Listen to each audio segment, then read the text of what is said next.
All right, let's just jump right in. Picture this. You open your exam, flip to the extended response, and it's asking you to use a stakeholder map.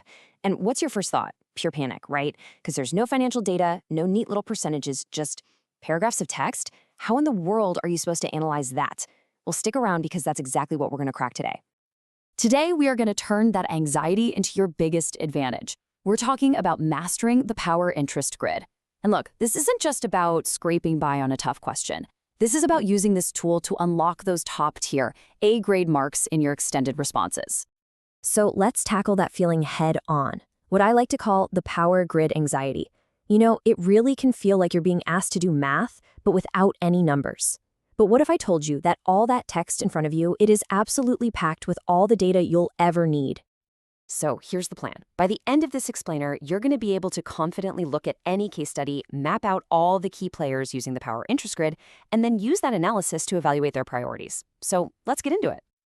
First up, let's figure out why this tool keeps popping up on exams. Why do examiners love the power interest grid so much? Well, the answer is actually pretty simple.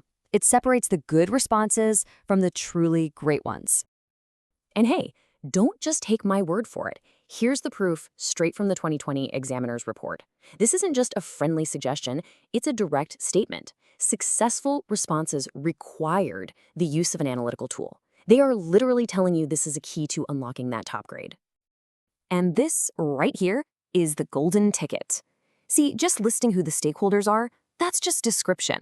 But plotting them on a grid and explaining the implications of where they land, now that's analysis and evaluation. This tool is basically your vehicle to get from just stating facts to showing off that higher order thinking that markers are desperate to see. So what is this powerful tool anyway? Let's break it down. It's actually way simpler than it sounds. At its core, the power interest grid is really just a way of sorting people. It helps us categorize everyone involved based on two really simple questions. First, how much power did they have to actually influence this decision? And second, how much do they really care about the outcome? And this is what it looks like. You've got two axes, power, running low to high, and interest, also low to high.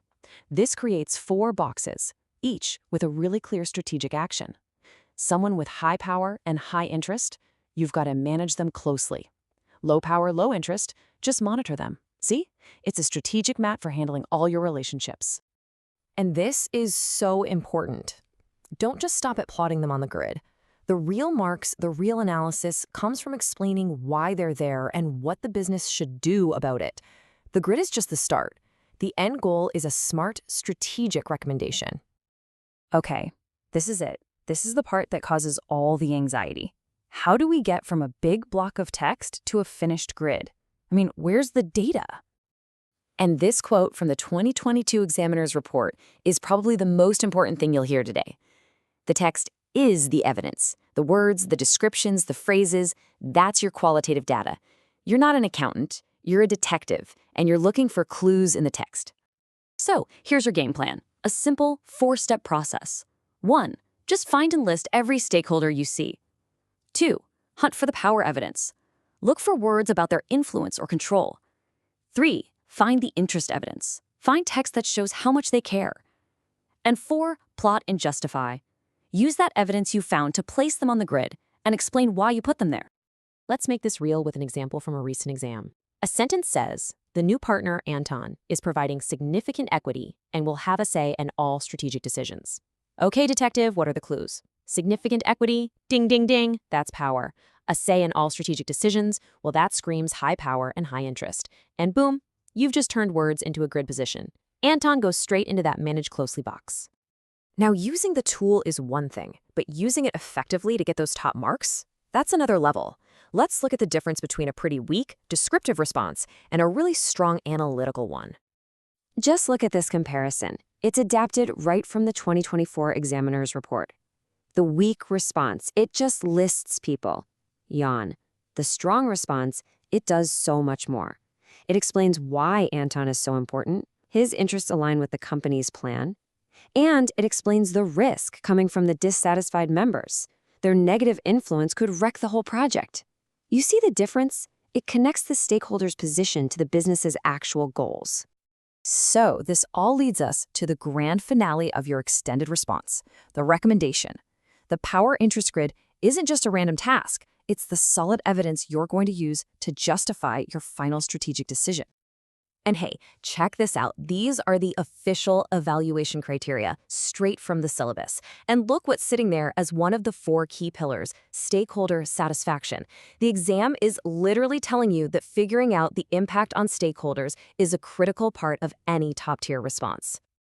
So that power interest grade you just made, it's not just an analysis, it's your evidence locker.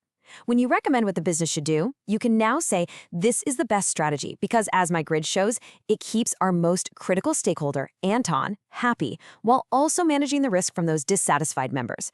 You are directly linking your analysis to the marking criteria. It's brilliant. Okay, to wrap it all up, here is your final checklist for success.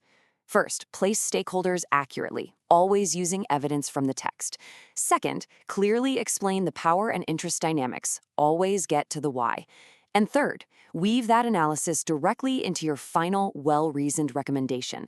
If you nail these 3 things, you are well on your way to an A-grade response.